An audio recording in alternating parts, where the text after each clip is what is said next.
Virtual Racing School was developed to provide support to the next generation of sim racers. No matter if you're a rookie or veteran or what car or track you'll be racing, our goal is to provide training every step of the way.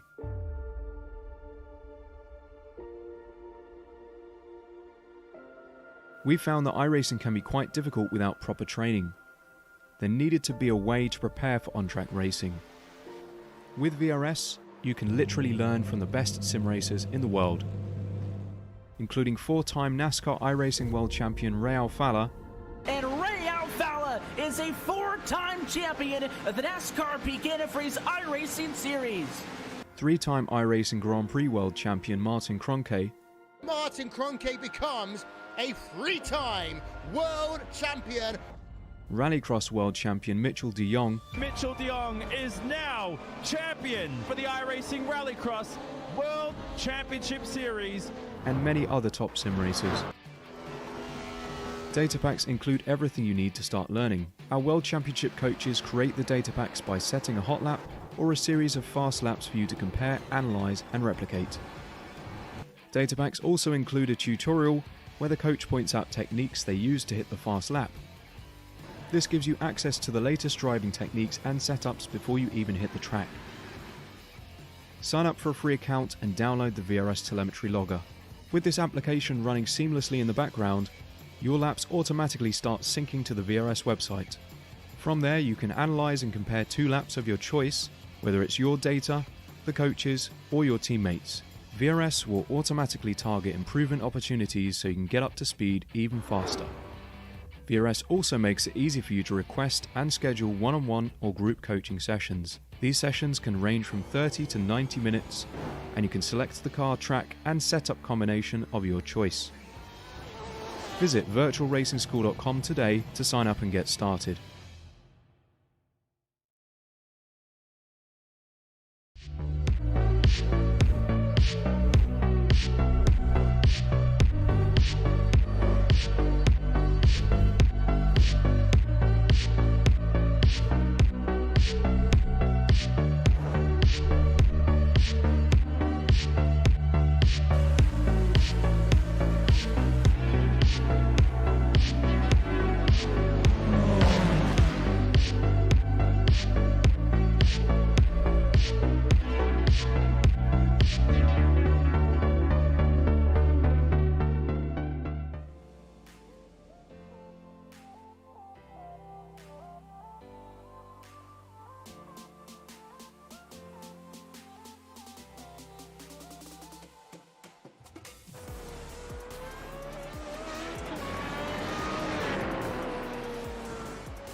Howdy, howdy, howdy, everybody, and welcome to the Formula 3.5 series here at beautiful Hungaroring. I'm Austin Knight, joined by Jessica Ball with Marco Bobinera in the production booth. You're here live watching Apex Racing TV.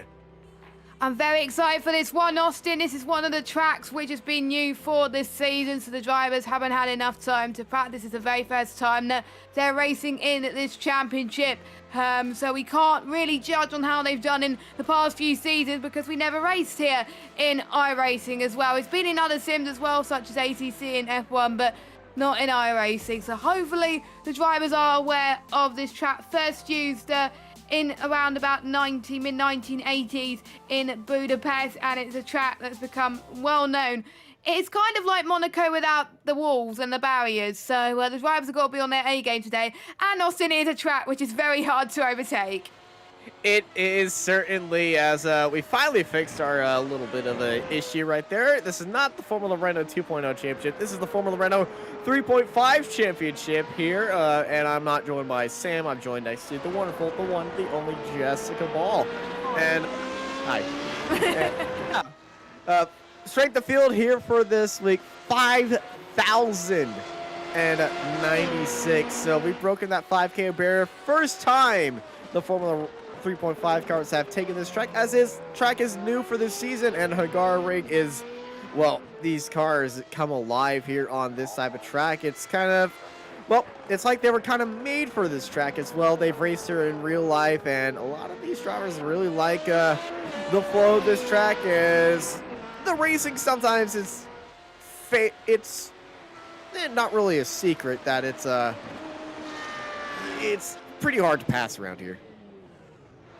Yes, and also usually in Hungary it has wet conditions, but luckily the drivers are not facing that tonight as well. But you've got to watch out for turn one. Turn one is going to be an issue, like we said in other tracks. We were at Monza last week where turn one was actually all right. But when it got to like the Lesmos, things just it went chaos. It went downhill basically. So hopefully drivers are aware. And I think you're going to this uphill section here as well, where drivers could go for a send up the inside here if they're brave enough.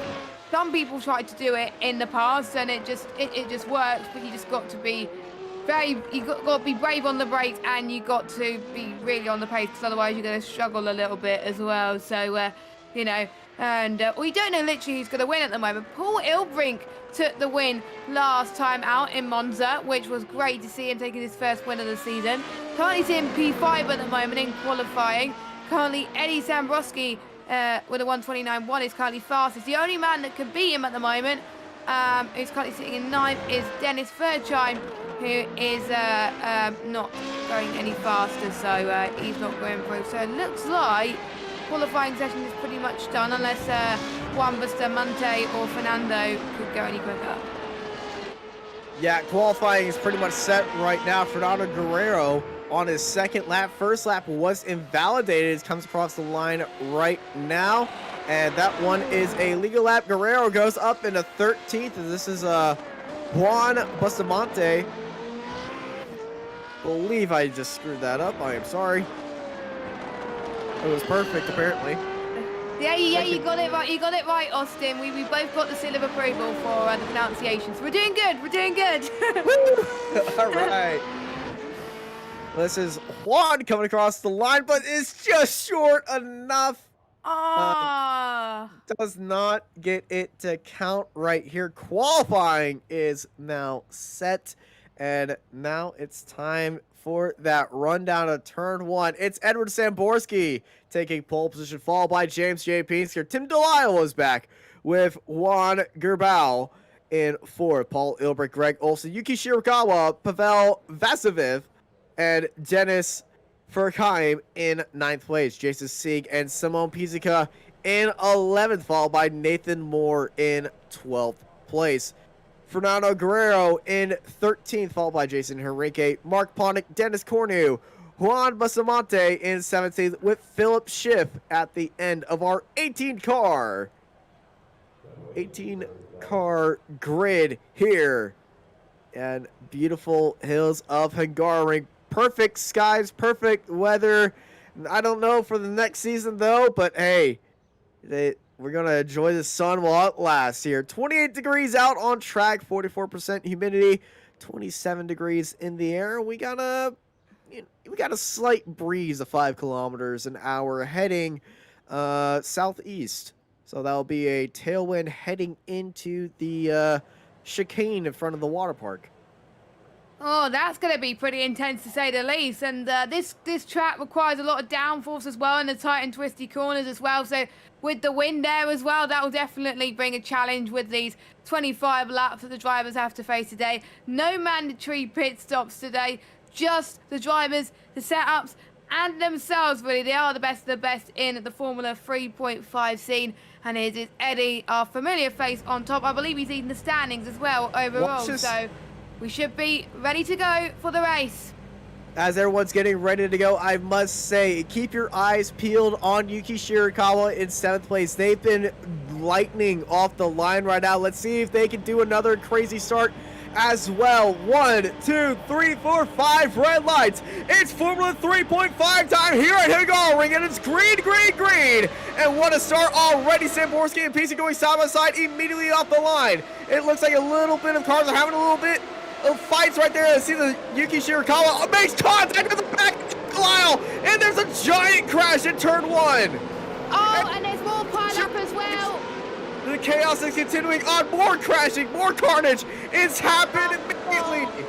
Absolute chaos. Multiple cars involved. Shirakawa, believe, was the one who got into all of that from the start, and then it was Here comes Eddie for the lead. Pitska was in the lead for the time being, but they're still going side by side, heading past turn 5 as well. James is going at it. He's taking so many risks as well, and we've also got the likes of Joan as well going on there. He's getting quite a lot of position from the start. He's avoided that carnage, and we're heading into this double chicane. It's very tricky to get right, especially in iRacing. The curves are deadly around it, but Eddie just about holds on, but James, an almighty start there he had from the get-go as well, but that start, turn 1 I said could be lethal, and boy was I right. Lethal. That was over lethal right there, but we got a giant mix-up field right now. Samborski, Pinsker, Guerrero, Delisle, and Ilbrink. Tim Delisle, who was tapped in the back, able to save the car and stayed in 4th place, and let's get a replay of that start. Ever Samborski up a pole. Let's ride on board of Yuki Shirakawa. Off the line, he had an amazing start. Off the left-hand side, Mark Ponick was also involved right there. And let's ride on board of Mark Ponick because he gets a good view. Look at that start. Round the outside, off the line, and, you know, coming into turn 1, hairpins, and people are braking earlier. There you see the lock of the brakes. Car goes sliding off. I don't believe that was actually Tim Delisle who was hit. I think that might have been Greg Olson, but a lot of carnage right there. Just everyone trying to avoid the crash and then trying to make up some gains. They make contact. Pizzica's in the pits, Ponick's in the pits, and Jason Sieg also head into the pits as well. And let's ride on board of Simone Pizzica and see how they got the damage on that car. You know, iRacing, just like the simulation. No wait, Formula 1, just like the simulations, had a crazy start at turn 1. So let's look at the start right here. Is that Pizzica just? Oh, was that Pizzica? Did Pizzica cause that? No, yeah. It wasn't Pizzica. No, it wasn't Pizzica. It was someone else. It was someone that did a Valtteri Bottas and went into the gravel basically, and then the pile-up just pretty much ensued there. But I'm looking at positions gained. Jason has gained 8 positions. Dennis Cornu up into 8th place after starting 16th place as well. And we also have one who's gained 6 places. It was Shirakawa. It was Shirakawa. You said, Austin, to watch out for this man, and with this replay, and he's hit the wall.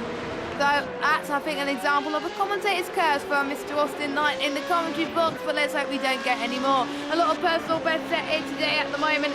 Eddie setting the fastest lap so far with a 1:30.86, and James is nipping at his heels as well, with Joan in 3rd. Tim Delisle still in 4th position, so for Ilbring in 5th. This is going to be a close top 5 at this stage, but again, this train is going to keep growing and growing and growing.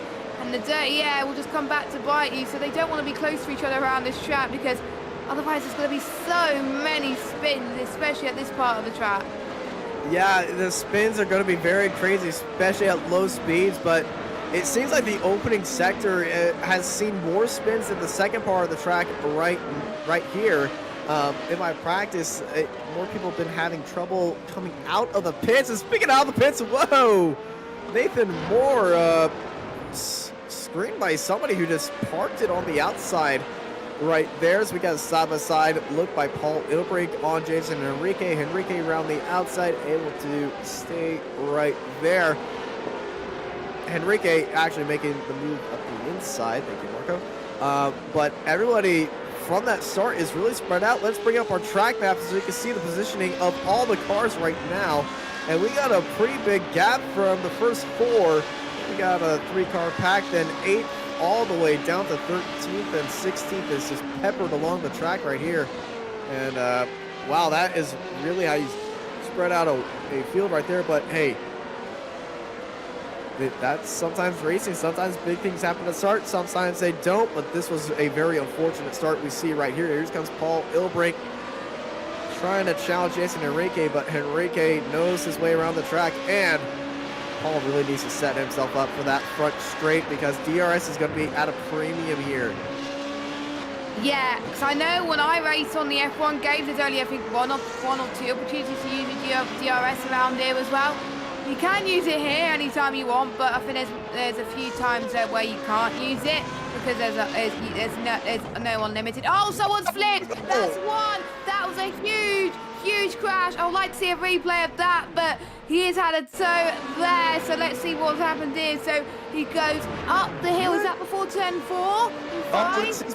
This is before the little king gets onto the curbing at the exit. Oh. There, one is up in the air and into the trees. That's bad damage there. As he goes. Oh, that is well, that's a tow, that's damage, and that's probably one if he's in VR throwing up into the trash can next to him.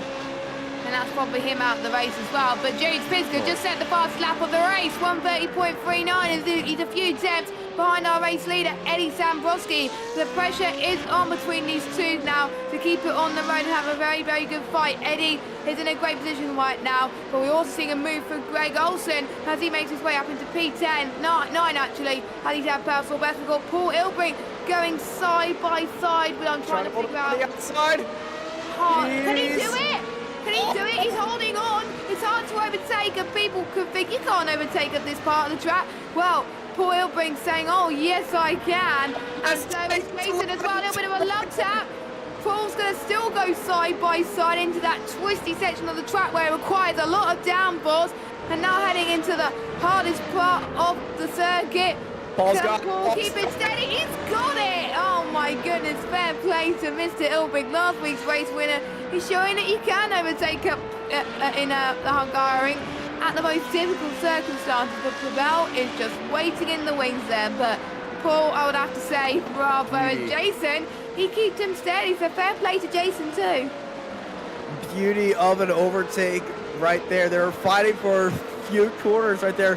It just took a lot of determination just to be side by side through that extremely fast left-hander. I was surprised they were still side by side through there. I thought they touched at the exit of it. I think they did, but Paul Ilbrink, oh my gosh, that is up there for one of the overtakes of the year. Yeah, I have to. If obviously our social media person on Apex Racing TV would want to clip that, I think we should. I think that will be our job at the end of the race to do that. As we've seen someone has gone into the pits. Is that Yuki? Yeah, it looks like Yuki Shirakawa.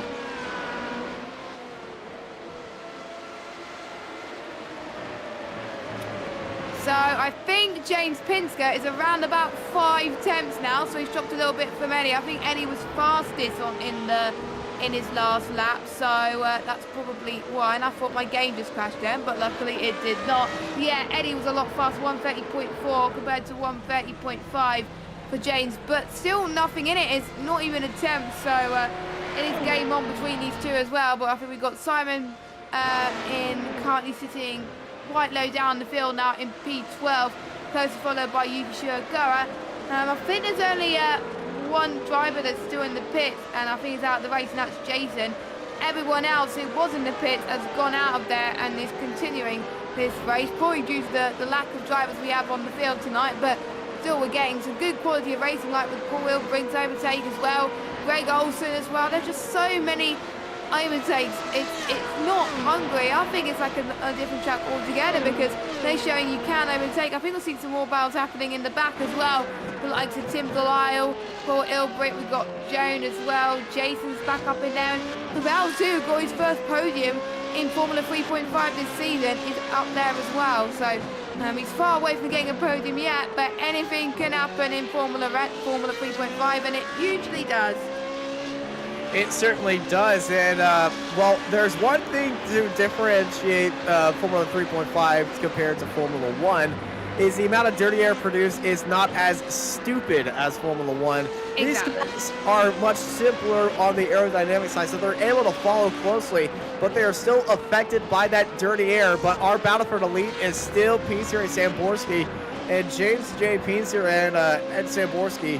Well, Ed's just trying to run away with this. Pincer is going to have to really know on how long he can stay behind Samborski and try to get alongside of him and see if he can get a better run, because that draft is really helping him on these short straights to get right back up to the back of Samborski after, well, Samborski did have a little bit of a tricky exit. Oh, there goes Samborski! Oh my God! He's gonna spun it in the, oh my gosh!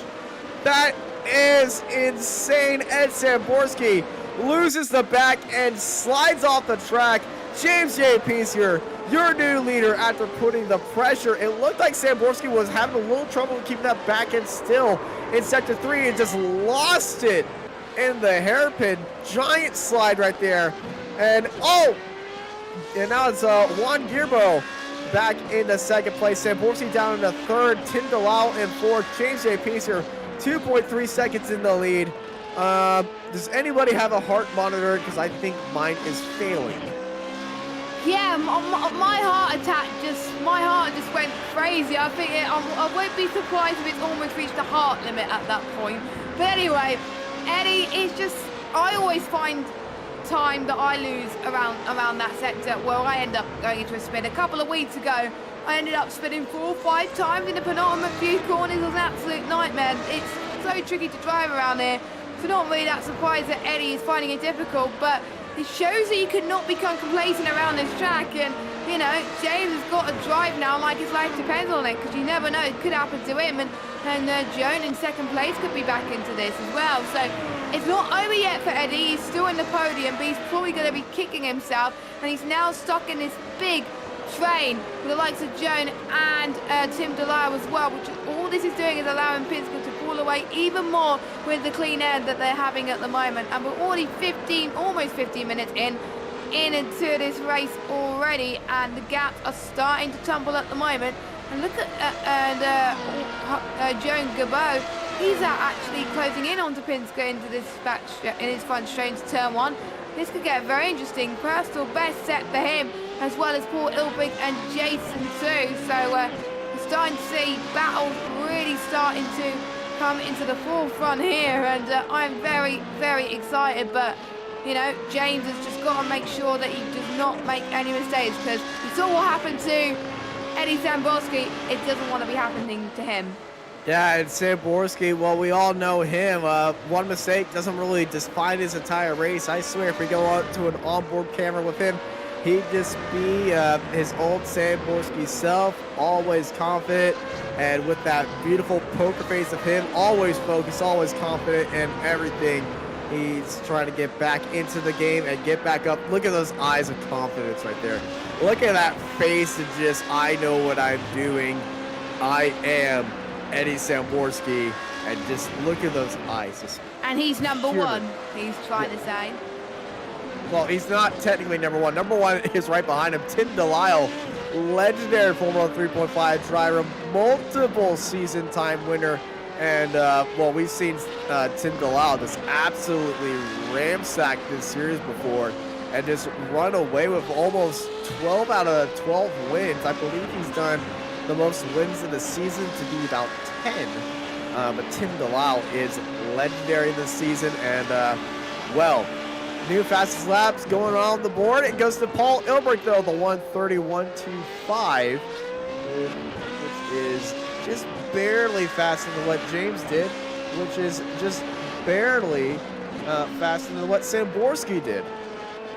Exactly, and that doesn't mean you're able to do the overtake because it's all in all closing in onto the guys in front of you. But the most important thing is you've got to get the move done as well. Oh. Maybe Paul Ilbrick could get hold up. I think someone's gone off. Nathan Moore has a lot of side pod damage. Look at the right side of his car. The side pod of his car is just absolutely beat up and back. Look at that thing. I'm not sure if he smacked the curb, but he's picked up a lot of side pod damage. This is Mark Ponick on Jason Moore, and well, it looks like Moore has already got that damage right there. And you can just see on how slow he is. I think that was even letting him by right there, but was Nathan Moore involved in that starting incident? Was that where he picked up that damage? Because I am not sure. That might have been. I'm not entirely sure. We may want to get. Okay, no, he did. views. He was involved in that incident. He went into the pits. So we've had 12 cars head into the pits from. No, not 12. I'm bad at math. We've had 6 cars head into the pit lane from that opening lap incident, and that just shows you that anything can happen here at Hungaroring. Yeah, it can. It usually does. We did 1 damage here. Yeah, we didn't want any damage at all, but it's just the nature of this track as well. And don't forget, these drivers have not had much experience compared to the other tracks on the calendar, so they don't know the limits around iRacing. It's a lot different compared to the other simulations as well. You need to know where I could push hard, where I could find the limits around this track as well. And sometimes people will be fine one lap, and then the next lap, boom, they could be in a lot of trouble. So that's a good thing about this season as well, with the new track that's on the game as well. They obviously had experience in other sims, but it's different in iRacing as well. So Pinsker has increased the gap by another second, and he's now 3.3 seconds clear of Joan Gerbo in second position, who's gained 2 places this race, who's doing really, really well. Eddie obviously started on pole, has dropped down 2, and I'm just saying the biggest loser, Yuki Shirokura, has dropped down 8 positions out of anyone. Jason, well, Yuki and Jason, both of them had very terrible races. And that's Nathan Moore back into the pit lane. Is that his second time or third? That's his second time. He sees that side pod damage, but he knows that he's driving a stricken car. He's the last car out there on the track right now, so I believe this will be Nathan Moore retiring from the race right there. He's driving a car that he knows is way off the pace compared to everybody else, so, you know, it's better to, you know, end the race on your note than finishing out a race and just go for that halfway through points. And I think that he's still staying in the track. I think he was waiting for see if he can get the car repaired. It's not. That side pod is really hard to get repaired. And no, you can't do the Le Mans 24-hour strat and throw it into the wall. I do know that side pod damage is usually hard to repair anyway on this game, so don't be surprised if it doesn't get repaired at all. It's gonna be a car that's gonna be limping quite a bit at this race, and I've had side pod damage before, and it's a killer, an absolute killer. So if he actually makes it to the end of this race, then I'll have to say he's a trooper, Nathan Moore. And I know him in the last few races where he hasn't had the best of races. He's been still going limping home in like the bottom half of the field, but still getting some points, which could mean anything in this Formula 3.5 series when he could be up there and find his form in the next few races. Could we go to Twin Ring Motegi next week, just like we were last season? And Pinsker is flying another fastest lap in this race. Is anyone going to respond to it? Doesn't look like it. So, you know, I think he's finding his feet around this track, of course, but it is not over until it's over, and we've still got pretty much half of this race still to go. In about half a lap's time, we'll be halfway into this race. Yeah, the laps keep ticking down right now. Priester is pulling away from the rest of the field as Juan and Edward are battling for second place. He's definitely feeling the pressure right there. What Eddie needs to do is just keep it consistent, but look who's closing in on all of them. Paul Ilbrink, he has just been on a mission right now, and he just put down his fastest lap of the race at 1:30.05, and that is about 9/10 faster than Tim Delisle ahead of him. 9/10. Wow. It's insanity, and now Ilbrink's starting to feel a little bit of dirty air being pulled off of Tim Delisle. He's closing in on that 2.4 seconds as Tim is on the back of Samborski and Juan, as they're in that fight for second place. But Tim, I think Tim's off his game right here. He really doesn't seem at home on this track. Well, nobody really seems at home on this track. This track was just released this season. What a time! 1:29.902. JJ Priester is just putting it to the moon right now, hammered down, and not letting anybody have any width of him. That is insane. 4.2 seconds is the gap now. He's found a second. No one is able to match Pinsker's lap time at this stage. 1:30.3 is what Joan Gerbeau could reach at the moment. Eddie Samborski 1:30.4, so James almost a second quicker than the rest of the field. That is insane. Tim Delisle's lap was a 1:30.6, so he's getting there as well, and just a few tenths shy of Eddie Samborski as well. And Paul Ilbrink's just hanging in there. He's just being very quiet at the moment, but he's probably going to play a back seat into this, and if he knows if other people make a mistake, he can pounce just like that and possibly go for moves. And I have to say, Paul Ilbrink definitely, apart from James, driver of the race so far with the moves he's made. And I know if he's going to get close to the likes of Tim Delisle, he's just going to absolutely send it like the Dutch man he is, and he's still going to go for that podium. Technically, the podium is still within reach at the moment. That's how close it is from P2 all the way down to P6, I believe, at the moment. But apart from that, the field is pretty spread out. Yeah, the field is spread out on our YouTube chat. You can vote. Will Paul catch Tim Delisle for fourth place, or will he still be behind Tim in fifth place? You'll find out 0.08 of a second slower. They're on equal footing right now. It's currently 75% saying yes, Paul will catch Tim, but there is 25% current votes saying Tim will stay ahead of Paul and keep that gap right there. That poll will stay open for a little bit longer. Cast your votes on Apex Racing TV YouTube chat. Yes, indeed. So if you're on the Twitch chat, just go onto the YouTube and you can vote there as well. Twitch. There's no Twitch anymore. Reset. I'll do it. There is no Twitch anymore. Okay, that's something I've learned every day. I have to delete that from my notes. But you can check us on Instagram at Apex Racing TV, and also on Facebook as well, and Twitter. All those usernames are Apex Racing TV. Also, we have our sponsors, Virtual Racing Store, where you can improve your on-track performance with data packs, stats, track guides and whatever, as well as Apex Racing Academy also provide that similar setup. And also SDK Gaming, the overlay you're seeing right now, that is what SDK Gaming provides for us, where we can sync commentary teams, cameras, focus drive and overlay with your broadcast, which is pretty fun. And you can add a virtual live HUD to iRacing.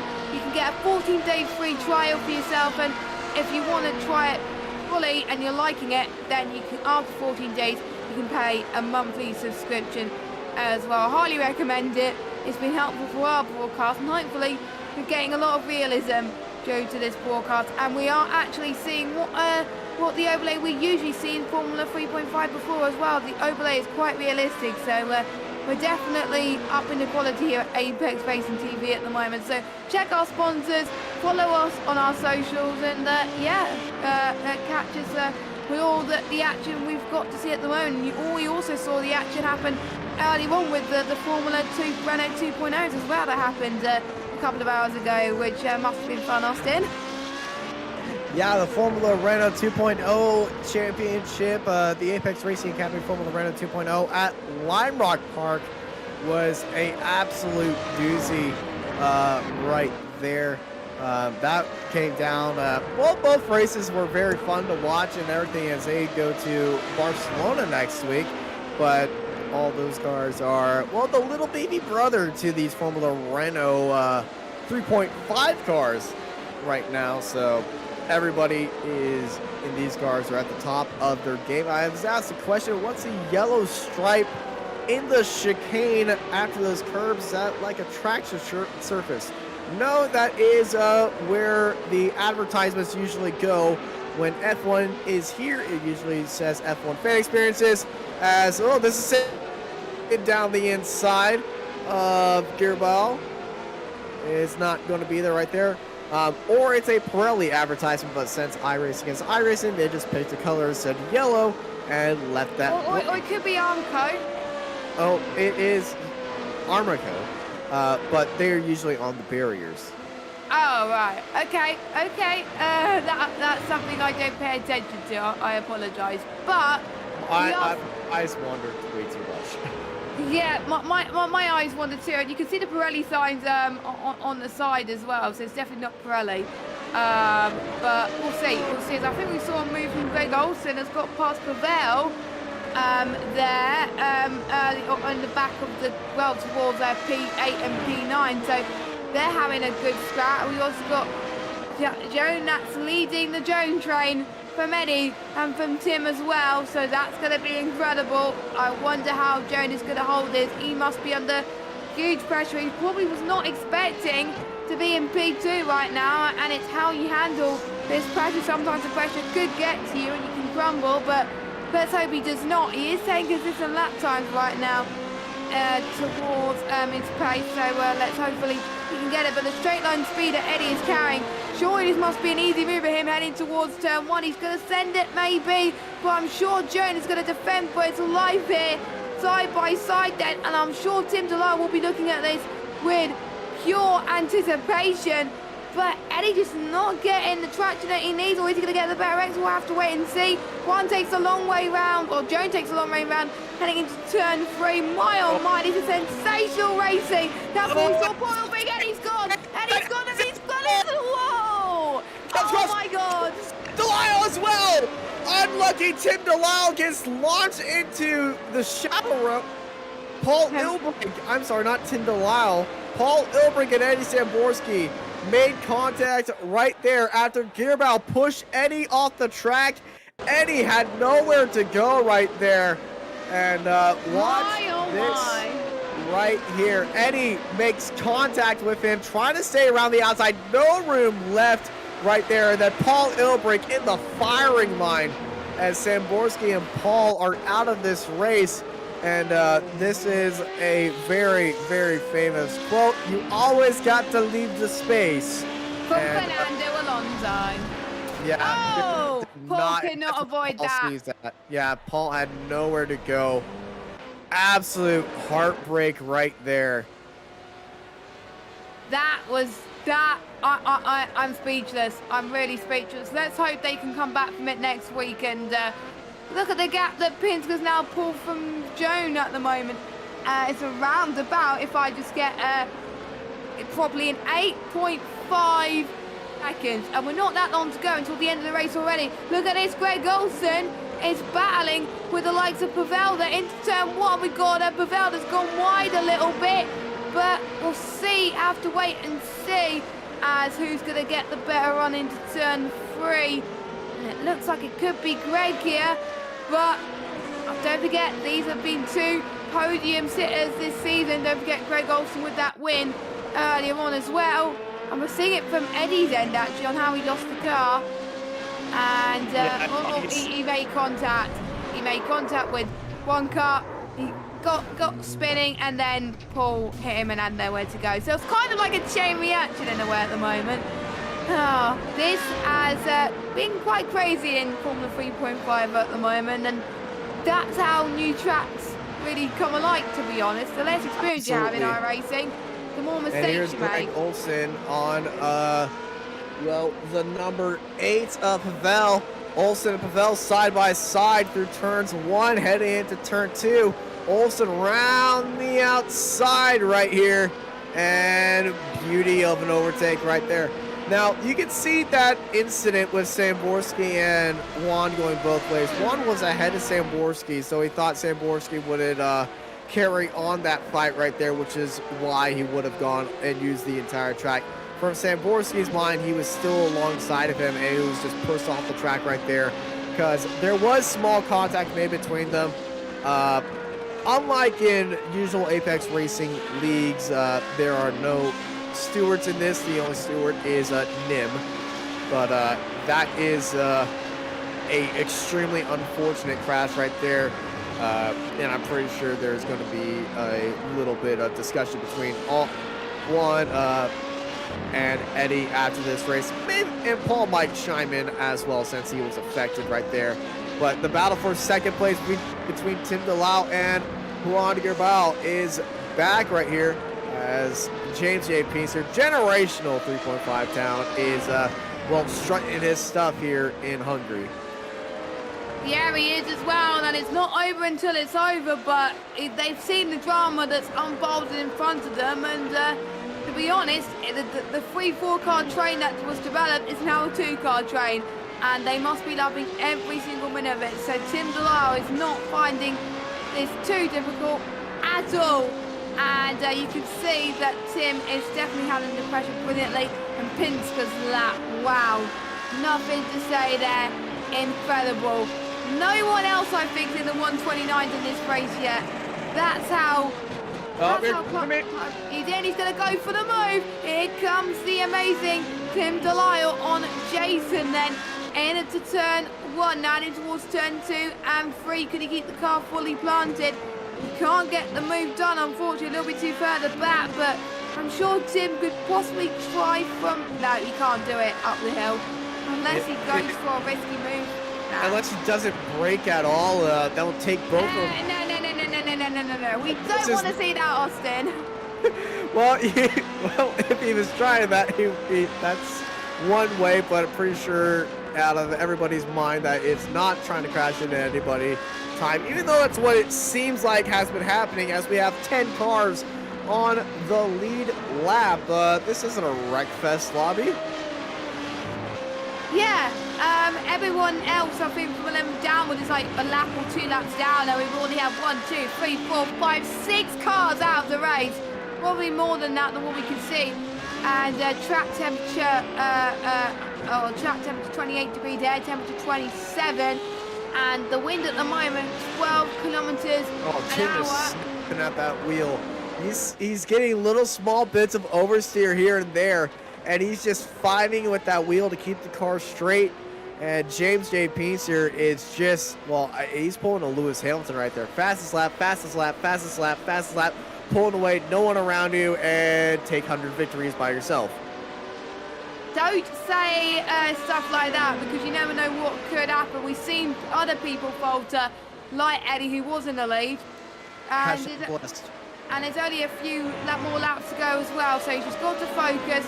The only thing you've got to focus on is yourself. It's basically a race against yourself, really, if you're that far in front or that far behind, really. If you bin it, then really that is over. But I think he's been faultless all race, so he should be fine, touch wood. But anyway, the guy from Iberia in P2, Gerbo, chasing, well, who's been chased by Tim DeLisle, and I think it's a veteran chasing down a driver that you won't expect to be on the podium right now. I'm just looking at lap times again because I want to see if Gerbo is actually going to hold on to P2, or is Tim DeLisle going to be the one that will be closing in? And I think it's all in Gerbo's favour at the moment. He's slightly quicker by a tenth. There's nothing much in it, but I think it just comes down to who has the better grip. Tim is with him. It's just, can Tim keep that gap? And oh no, there goes Tim! Tim slides into the final corner. Back end kicks out. He just saved it though. He saved it, but that back end kicked out, and well, that gap is back up to 4/10. He was on that gearbox, and oh, You hate to see that. We were looking at such a great fight, and now it's a 1.5 second gap to second place. And I feel like Tim's just shaking himself. He can try to catch up with him, but does he want to risk falling to Jason Enrique? He's already in third, and Jason Enrique up 10 spots. He's avoided everything right there.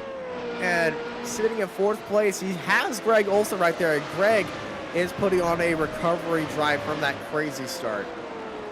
Yeah, he is. I think quite a lot of people have had recovery drives as well with that infamous turn 1 carnage to happen, which we do not want to talk about, ladies and gentlemen. But there was quite a few people that avoided it so far, and I think everyone pretty much had their fair share. We're seeing the position gains at the moment.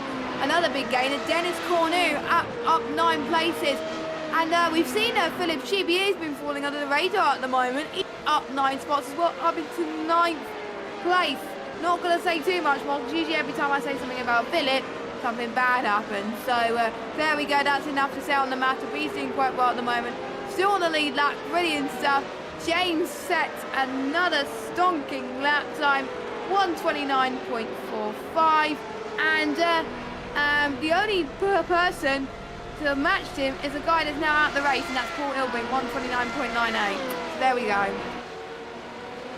Yeah, the times are really showing themselves right here, but the fight for fourth place is really heating up. Greg Olson and Henrique, 2 laps to go, and they are, well, Greg is just sitting back there. He's trying to find an advantage right here. The tires are really screaming for grip right now. They have been worn to dust, and they have closed in.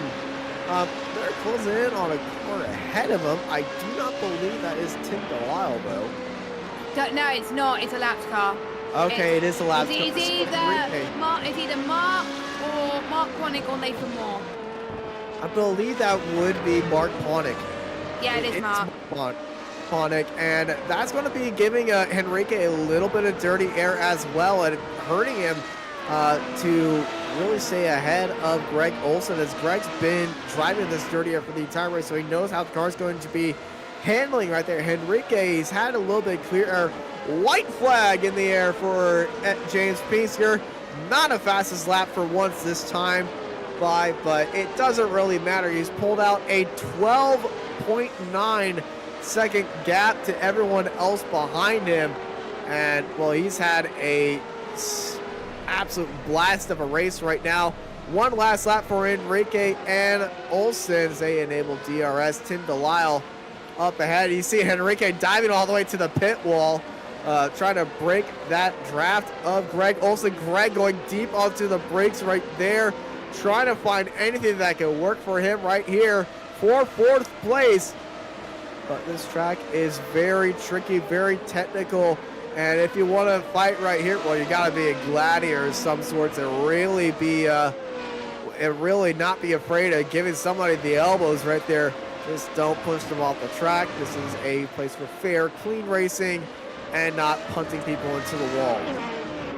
Yes, you do not want to be doing that, unfortunately. I think we've seen a few other mistakes as well, and it's not going to be that long until James Pinsker is going to be crossing the line to take victory, but we've still got about a P2 to decide. Will Tim Delisle get Joan Gilberto on the final lap, or be too little too late? But this is the man of the moment. He took the lead to pretty much towards the beginning of the race. He stayed there.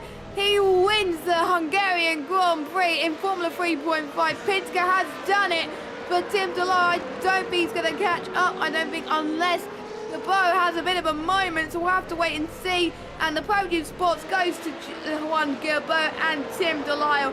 Well done to those three.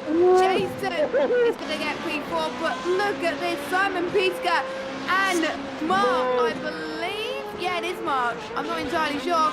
Everyone else. It's Philip Schiff, actually. Mark Ponick has crossed the line.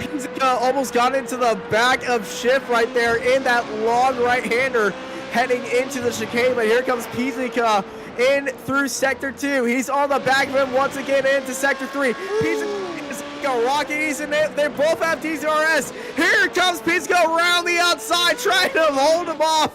and try to catch him right there. Shift onto the inside. Here comes Pizzica right on the outside right now. We got double hairpin action right here. Who's going to go onto the inside and defend? They're both going onto the inside. Pizzica is onto the gearbox right there. Pizzica and Shift real wheel-to-wheel action, but it's going to be Philip Shift taking 9th place by a 10th. Incredible. What a fight right there for 9th place. But all eyes are on James Phoenix as he takes a storming victory from start to finish. Nobody can really touch him. As Garibo finishes in second with Tim Delisle in third, Jason Enrique, Greg Olson in 5th place, Pavel in 6th place, followed by Dennis Cornu. Dennis, Furkheim, Philip Schiff, and Simone Pizzica are, well, I think they're having a little bit of a breather after that. Well fought race, and Pizzica to finish 10th place after going to the pits after that horrid start. Is a very big recovery drive there, followed by Mark Ponick, Nathan Moore, Paul Ilbrich, and Edward Samborski, who I believe are, well, I think they're holding pitchforks. I'm not sure what they're holding, but I think they're angry at one driver, followed by Yuki Shirakawa, Juan Bustamante, Fernando Guerrero, and Jason Sieg at the end of our, 18 cars that have, air quote, finished the race. But this race has been a little bit of a disaster. Yeah, indeed, but I think I'm going to start speaking to the man of the moment who definitely looked in control from this race. Mr. Pizzica, congratulations on the very first win in Formula 3.5 at the Hungaroring. He made it look easier on this track today. How do you feel? Let's go. Oh, man. Yes. I'm really happy. Let's go. What a race. What a pace. What a car. Felt beautiful. And the win is something I was really trying to get. So, yeah, I'm really happy. I can tell you also put a lot of practice in as well, as the track was quite new to this season, and we did speak last season as well about how important it is to practice a new track into the iRacing game. Even though you raced in Hungary in other sims as well, it must be very different in iRacing as well. So how hard was it? Yeah, this is something I was going to bring up anyway, is that, yeah, I played this track on the F1 games a few times and whatever, but yeah, you really appreciate the intensity of this track. Driving 25 laps, there's just corner after corner after corner. You don't get a break, particularly not for me, because I was changing my brake bias as well on every straight to set me up for the next few corners. So no breaks, and I think that was why we probably saw a few crashes today or a few spins, because it was definitely, if it wasn't the most difficult track, then it was definitely the most tiring, at least for me. Like I did the race before this, I feared that I was going to fall asleep or my hands were going to go numb midway through this one, because yeah, it's proper intense, all of those corners. And I guess that just makes winning this race feel even more sweet, so yeah, thanks.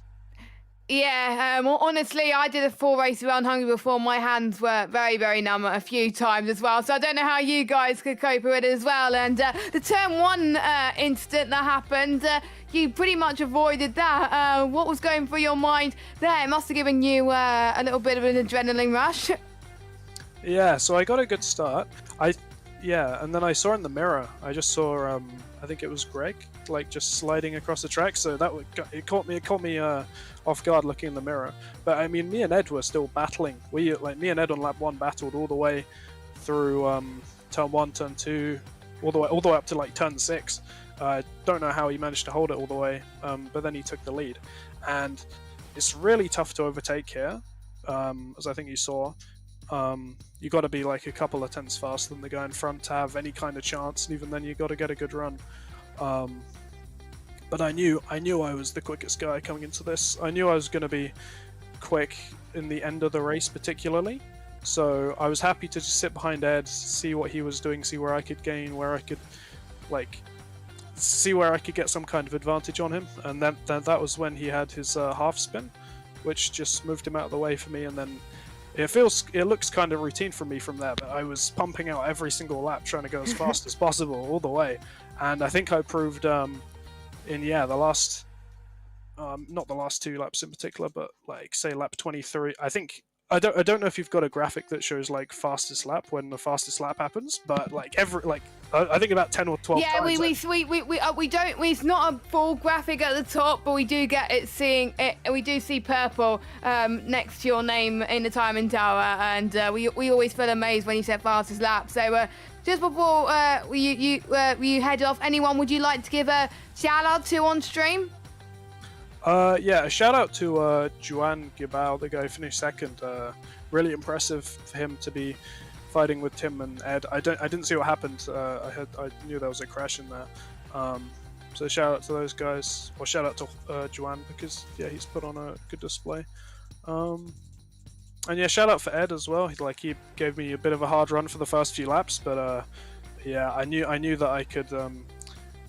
I'm kind of sad that he had his spin, because I think I could have put a proper overtake on him midway through the race, and then yeah, it was just a delight driving this car today. So it's just so much fun, so much fun just hot lapping this and seeing like really good lap times all the time. And yeah, I'm sure I didn't have the most entertaining race from your perspective, but to win in here and to win with 14 seconds gap is a really good feeling. So cheers. I think one of the biggest gaps of the season, I think. So go out and celebrate, and a massive congratulations, James.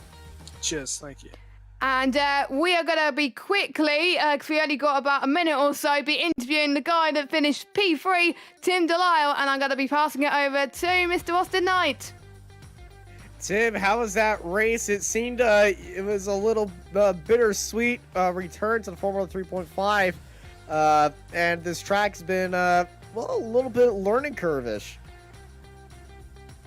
Yeah, I guess it's the same for everyone, you know, coming into a new track. We don't know what to expect. I felt like going into the race, I felt like the qualifying pace was pretty good.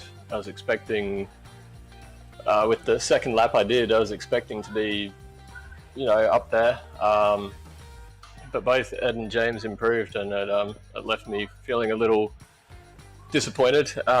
Like there was more in it, like, you know, like you can think that you did a good lap and then suddenly people beat it and you think, oh, I could have gone more aggressive through here, and yeah, that basically set up my race from there because it was impossible to pass. Yeah, you were really pushing it to Gearbau in second place, that fight for P2, but in the closing laps, the back end of your car just slipped out. How was the tires just feeling after spending nearly the entire race in that dirty air? Like I said, it's hard to pass right there. How does that affect the car handling, especially around a track like this? Yeah, it's very difficult. You know, balance felt pretty good in the mid portion of the race, but then yeah, those last 10 laps or so, just all over the place. Same thing happened yesterday. I was in dirty air, and yeah, it just felt like Fernando Alonso in the 2014 Ferrari, where you can get understeer and oversteer in the same corner. So it was a bit of a nightmare to drive, and you just, to get close enough to pass, you have to really attack. And I think the best chance I had into the last corner, I just gave it too much, and yeah, like you probably saw what happened there. I had to lock up, and I feel like I had the pace. Like as soon as I was out of that dirty air, I pulled in the gap again pretty quickly. But yeah, like it was good driving from Gabao. I'm sorry if I'm butchering that name, but yeah, newcomer to the series, and obviously has a fair bit of pace. So yeah, well done to him. Shame about the incident with Ed. I'm sure, you know, people always regret getting involved in things like that, but yeah, in my view, he drove pretty well for a newcomer. Well, next week we head to Twin Ring Motegi. We were there last season, and it makes its return back onto the calendar this season. How you feeling about that track, and will we be seeing you again? No, I'm going to give that one a miss. I don't own the track, and having to learn a new track, I mean, obviously I know the layout of Hungary very well from watching F1 for 20 years, but even still, you know, learning the ins and outs, like down to the nitty gritty of a new track, is kind of exhausting. So yeah, I'll give Motegi a break. Yeah, leave the other guys to battle it out, and do without the stress, and then come back and attack the scorestone. All right, thank you, Tim. Before we let you go, anyone you want to thank? Yeah, positive sim racing as always. Greg had a pretty eventful race. The netcode to end all netcodes into turn 1, and a great fight back from 10th to 5th. So well done to him, and yeah, James for the win. You know, I didn't see what happened if he didn't take the lead. I don't know if I just maybe made a mistake or there was an incident there, but yeah, like once he was out front alone, he was unmatched. So yeah, well done to him. And thanks to you guys for the coverage. And thank you for providing a great show on wheels once again, Tim. And thank you everybody for joining us here on Apex Racing TV for the Formula 3.5 Championship here at the Hungaroring. What a we had a very interesting race out there today, Jess, but it was it had its positives and its negatives as well. Thank you, everybody, for joining us. I've been joined by Jessica Ball with Marco Barber in the production booth, and I'm Austin Knight, and I hope y'all have a good night.